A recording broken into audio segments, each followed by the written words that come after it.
யாஷோட taxi படம் first day collection எவ்வளோன்னு சொல்லிட்டு பார்த்தலாம் வேர்ல்டு வைடில். அதில் ஃபஸ்ட்டு தமிழ்நாட்டில் பார்த்தீங்கன்னா 6.7 crores வரைக்கும் கலெக்ஷன் ஆயிருக்கு. ஆந்திர பிரதேசம் தெலுங்கானாவில் பார்த்தீங்கன்னா 18 கோடி வரைக்கும் கலெக்ஷன் ஆயிருக்கு.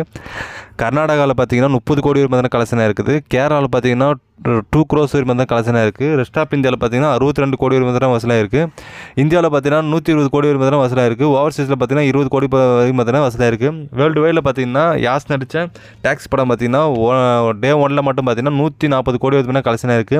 இது கம்மின்னு தான் சொல்லுவான். இதுக்கு மேலே KGF 2 ரிலீஸ் ஆகும்போது பார்த்தீங்கன்னா 165 கோடி வரைக்கும் வசூலாச்சு. அதை கம்பேர் பண்ணும்போது இதுவே பார்த்தீங்கன்னா 20 கோடி கம்மியாக கலெக்ஷன் ஆயிருக்கு. அவங்க கேட்டகரியில் பார்த்தீங்கன்னா புஷ்பா 2 பார்த்தீங்கன்னா ஒரே ஒரு நாள்லேயே பார்த்தீங்கன்னா ஃபஸ்ட் இயர் மட்டுமே 294 கோடி வசூலாச்சு. அந்த ரெக்கார்டை பார்த்தீங்கன்னா இது பிரேக் பண்ணலை.